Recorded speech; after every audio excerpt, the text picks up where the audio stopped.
साहब ने कहा कि शिव का प्राण मंत्र है नमः शिवाय, लेकिन जो शर्तें मैंने अपने गुरु के लिए रखी थी उन शर्तों को पूरा करते हुए मेरे गुरु शिव ने अपने प्राण मंत्र को मेरी सांसों पे उतार दिया। यानी नमः आया सांस पे और उतर गया सांस के साथ। आज तक किसी में ये साहस नहीं हुआ कि शिव का जो प्राण मंत्र है उसको कोई तोड़ दे।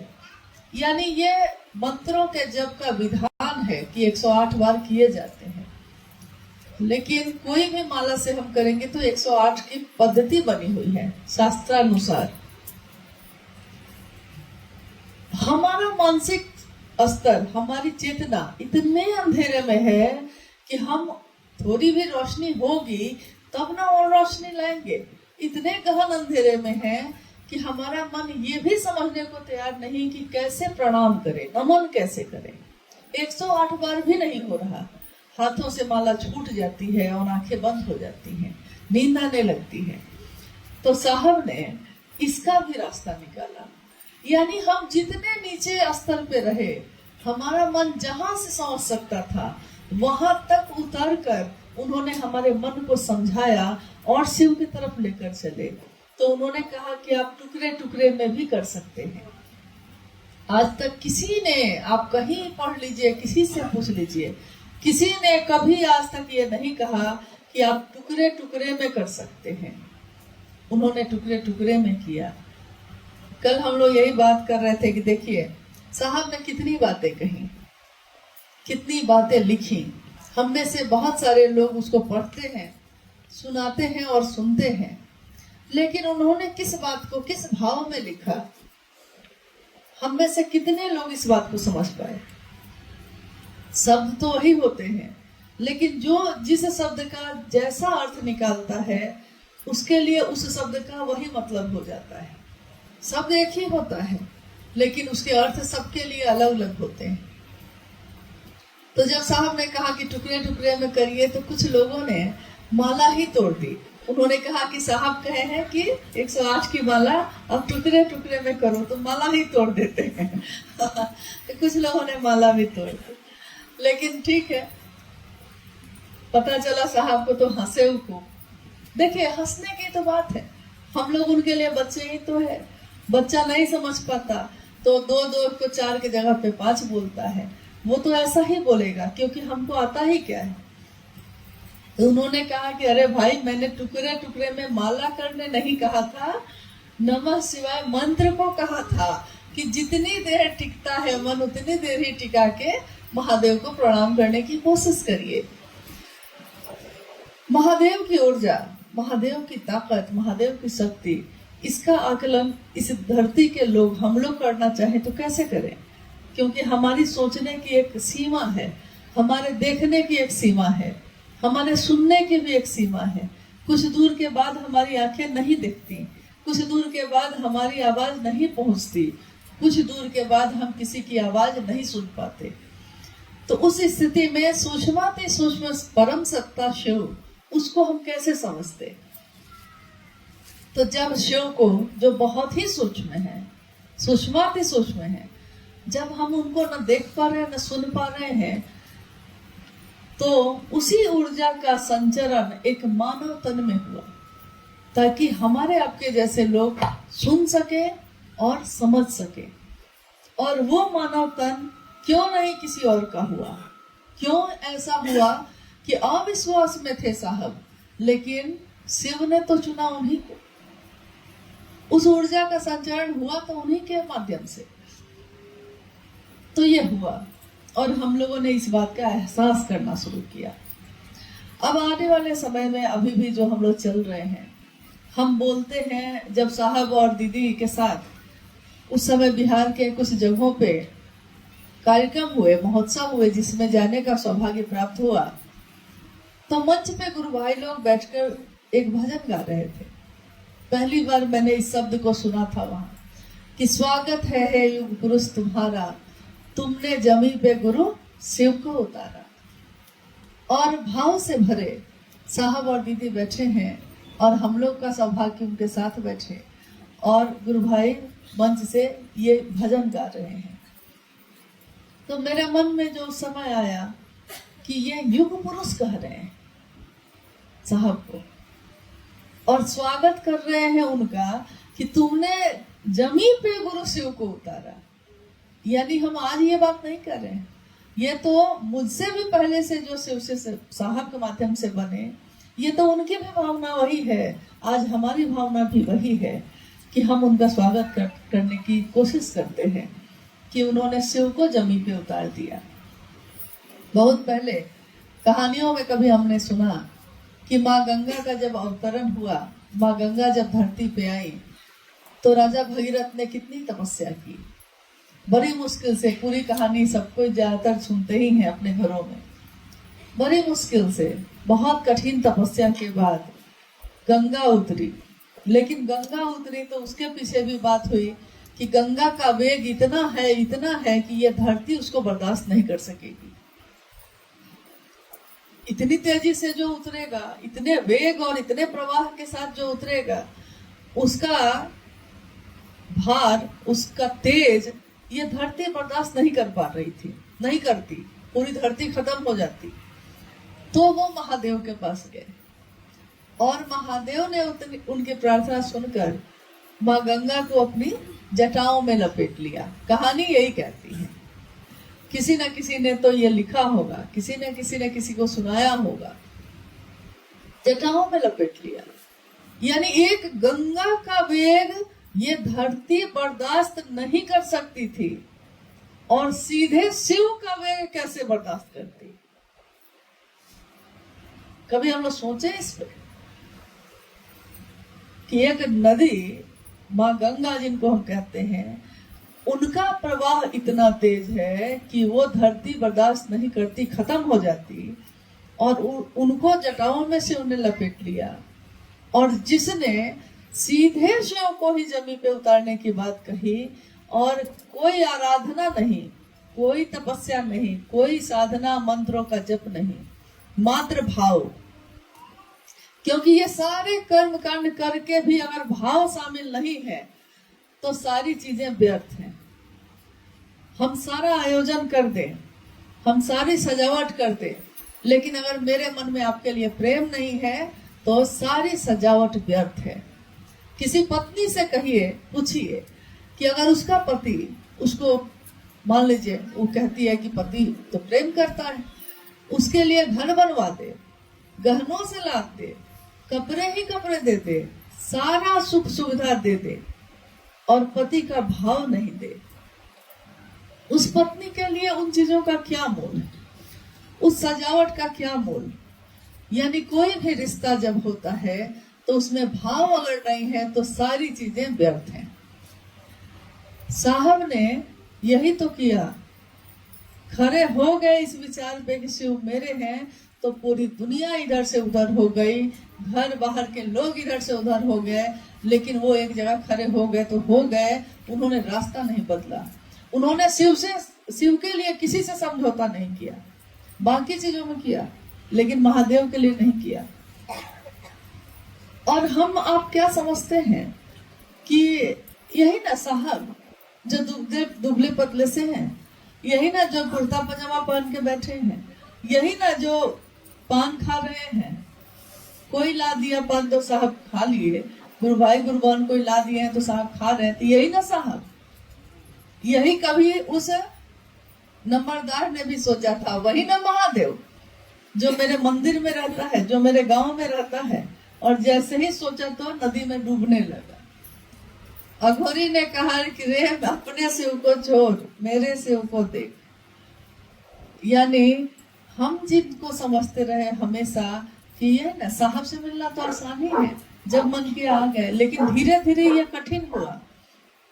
हमारे बीच कुछ गुरु भाई गुरुबान ऐसे हैं, इधर भी दिख रहे हैं, पुराने गुरु भाई लोग हैं। शुरू में जब हम सब साहब से मिलने आते रहे तो मिलना कितना सरल था, जब आए घर में बैठे बात किए, नहीं, क्योंकि उस समय उसकी जरूरत थी।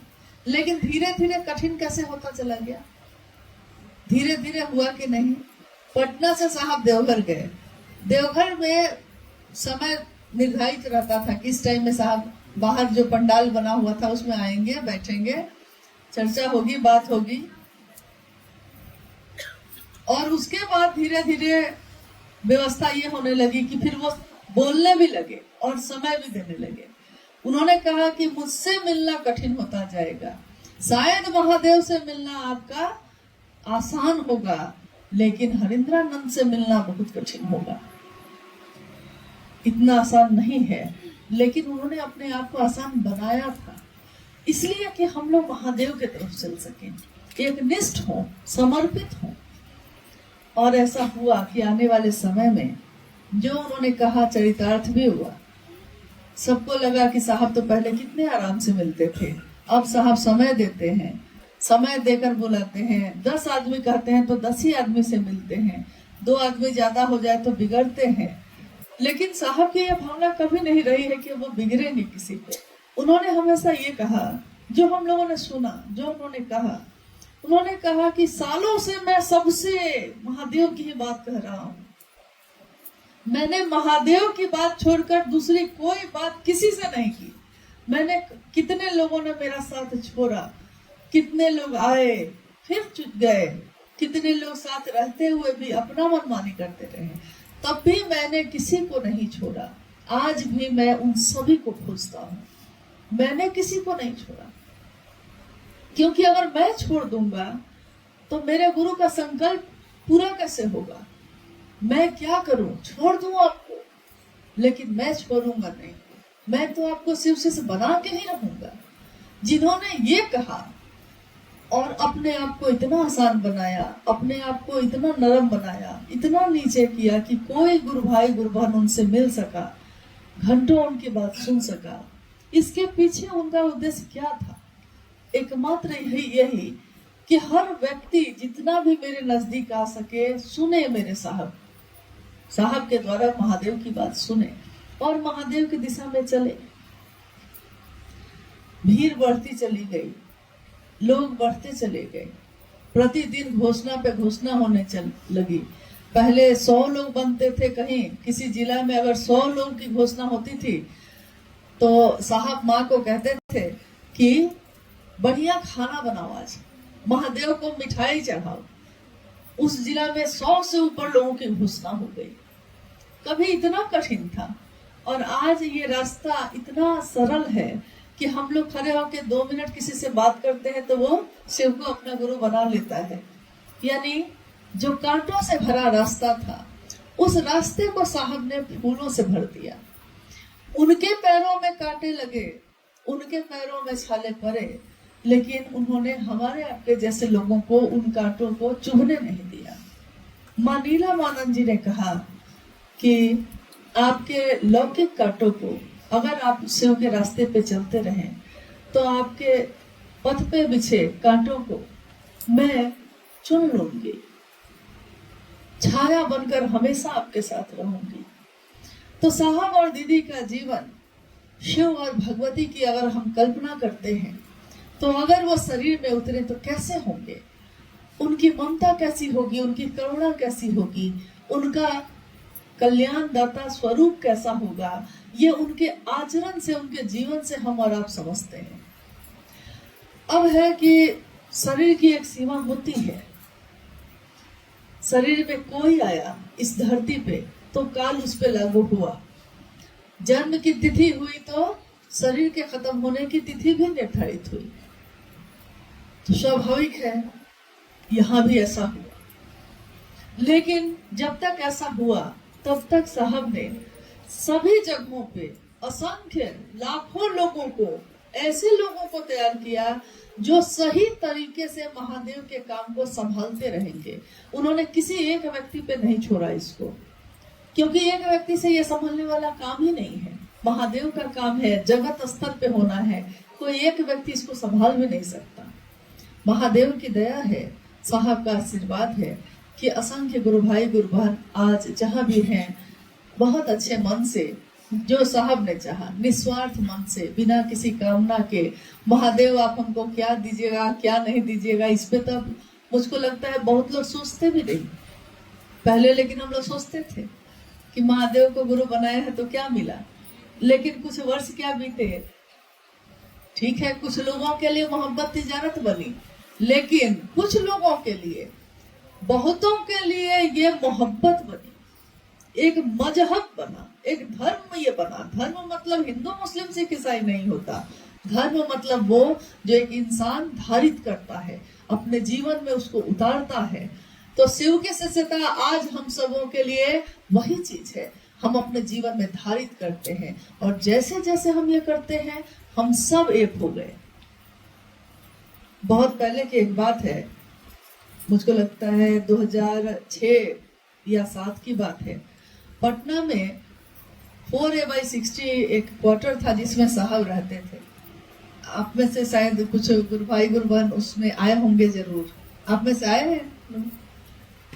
बेली रोड में जो था, तो शाम की चर्चा होती थी वहाँ। शाम की चर्चा में आसपास के जिले के भी कुछ लोग शामिल होते थे, गुरु भाई गुरु बहन। एक दिन एक गुरु भाई ने पूछा साहब से, संजोग से मैं भी बैठी थी वहां। उस गुरु भाई ने पूछा, पटना के गुरु भाई थे, उन्होंने साहब से पूछा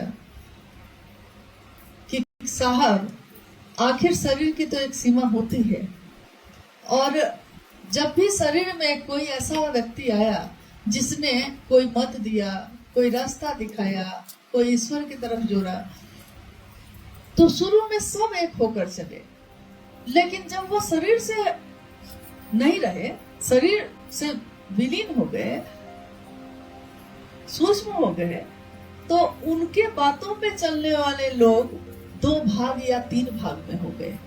और ऐसे कितने उदाहरण हैं। बुद्ध आए तो बहुत सुंदर, लेकिन जब शरीर से नहीं रहे तो 2 भाग 3 भाग। महावीर आए, इसी तरह हुआ। ईसा मसीह आए, इसी तरह हुआ। मोहम्मद आए, इसी तरह हुआ। मतलब कि देखिए आज मतलब देवी देवताओं की भी बात हम करते हैं तो उसमें भी है, एक ही देवी की पूजा हो रही है, लेकिन कोई दूसरे तरीके से कर रहा है, कोई दूसरे तरीके से। दक्षिण भारत में चले जाइए तो अयप्पा की पूजा होती है, एक पंथ के लोग जो है वो दूसरे तरीके से करते हैं, एक पंथ के लोग है एक ही सत्ता। यानी एक सीमा के बाद ऐसा होता है, ऐसे संभावना होती है। तो उस दिन की जिज्ञासा ये थी कि क्या शिव शिष्यता में भी ऐसा होगा? कभी न कभी तो शरीर है, उसका एक जीवन होगा, लेकिन क्या शिव शिष्यता में भी ऐसा होगा कि आपके सामने तो सब एक है, लेकिन उसके बाद साहब ने शाम का समय था, छत पे चर्चा चल रही थी। साहब ने बड़े गंभीर भाव से कहा कि शिव की शिष्यता में इसका उल्टा होगा, शिव की शिष्यता में इसका विपरीत होगा। शिव की शिष्यता में जब लोग जुड़ना शुरू करेंगे, उसी समय अलग अलग कुनबा बनाएंगे। मतलब मेरा क्षेत्र, मेरा जिला, मेरा गांव, मेरा शहर, उसी समय बनाएंगे। लेकिन धीरे धीरे धीरे ये सारी चीजें टूटती चली जाएंगी और सारे शिव के शिष्य एक हो जाएंगे। आपकी भी अनुभूति होगी और मेरी भी है कि अगर साहब ने कुछ कहा है तो एक दिन वो हुआ जरूर है।